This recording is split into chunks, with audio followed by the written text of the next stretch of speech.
Welcome everybody to NBC Sports Radio, where we're going to be going into Inside the NFL. I'm Mitchell Bernstein alongside Noah Klarman. And today we're going to be going into predictions for the NFC. Lots of teams to go over. We're going to try to make it brief. Let's get to it. All right, we're going to be starting here. We have multiple divisions. We have 4 divisions in the NFC. We're going to first go into the NFC West. Lots of teams, including the Seahawks, Rams, Cardinals, and 49ers. And those are the 4 teams there. Who do you think is going to be the bottom of the barrel? This is definitely tough to say because 4 teams have been at the top of the league for the past 5 years now. The 49ers, last year wasn't their year, obviously, with injuries. So I would say them. But honestly, I'm going to have to go with the Seahawks as the bottom of the league. They are a very good team as well as the other 3 teams. I just think with the additions that the Cardinals, the Rams, and the Cardinals, the Rams, and the 49ers have made, along with their recovering players, I think that the Seahawks will end up being the bottom. I'm going to have to disagree with you because I really think that Russell Wilson is going to continue to carry this Seahawks team. Russell Wilson over the last few years has proven he's a top quarterback, and really with rosters that honestly, compared to the league, are worse than this, he's still been able to carry them to that top of the West or towards the middle of the barrel. Now let's move on to the next conference, the NFC South. For the last couple years, Drew Brees and the Saints have dominated this conference as they've won a Super Bowl in 2009, and they've also continued to take the top. Are the Saints going to stay reigning this conference, or are they going to fall down? I see them folding. The word that comes to mind when I think of the Saints is cap space. They're having trouble affording their players because of all the big contracts that they've had, and that has made trouble for them to hold on to players. So I cannot see them without Drew Brees having to make a QB change and all these changes to their team that they're going to have to experience and adapt to. I cannot see them making it to the top. I see them towards the bottom.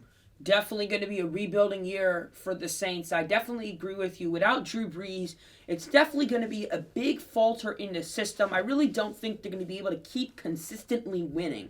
That is going to be the problem without somebody, a leader, and a great quarterback in Drew Brees being there. It looks like we got a caller coming in. Once again, I forgot to announce the number. Our number is 555-777-999. It looks like we got Zach coming in from South Carolina. How are you, Zach? I'm good. Thank you guys for having me on the show. You guys haven't talked about this yet. Who do you think is gonna have the best record this year? Well, there's a lot of teams in the NFC. Are you talking about the NFC or the other conference? No, in all of them, NFC.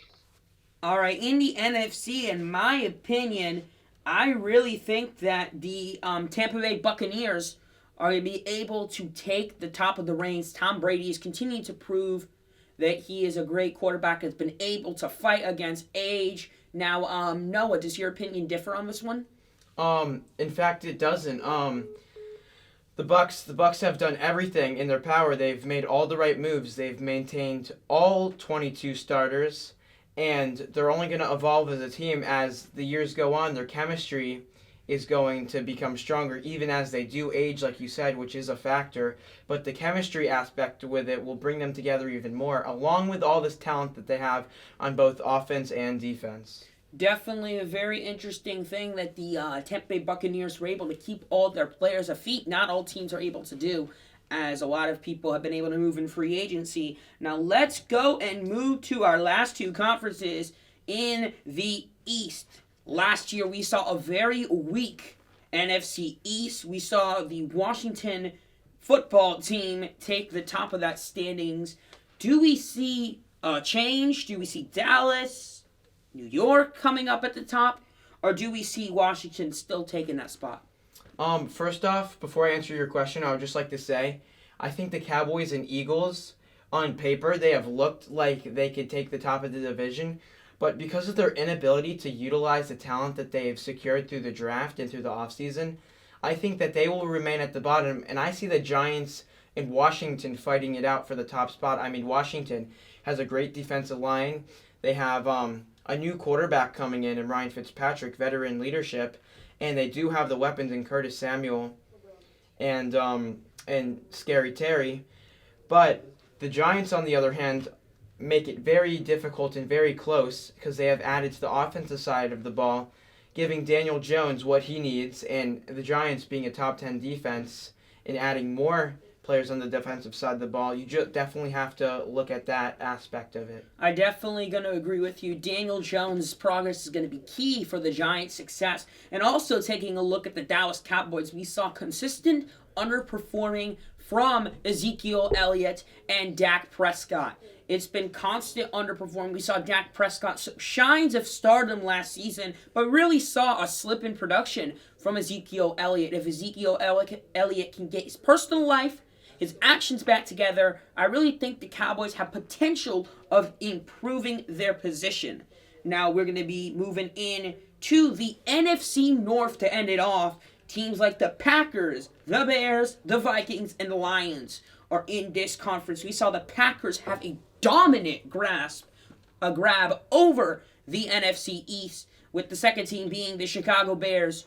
Do you think that with Aaron Rodgers aging, the Packers are still going to be able to put up the great wins that they have been?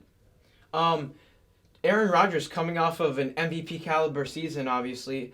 I don't even think age is the question. The real question I think we should be asking ourselves is who is going to be at quarterback. Aaron Rodgers and the organization have had some collides and clashes.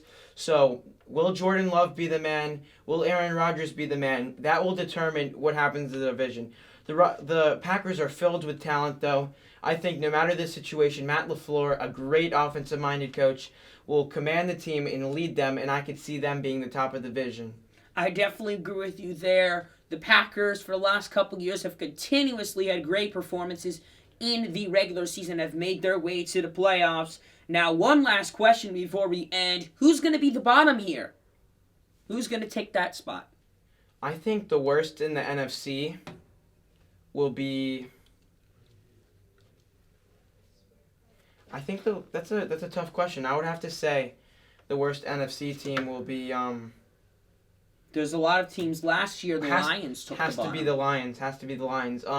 They're a team that's in rebuild mode. It's really tough to say with all the pieces moving around. It takes some time for them to set into stone and really get a good grasp of all the teammates, and a new coach coming in, obviously wishing the best for them. However, it's not looking the best, especially in a tough division like the NFC North. Detroit has definitely struggled as they've entered their rebuild. Now, once again, that is our NFC predictions here on Inside the NFL, sponsored and brought to you by NBC Sports Radio. Once again, I'm Mitchell Bernstein here, my co-host Noah here today. Now, thank you for tuning in, and see you guys with more predictions of the AFC.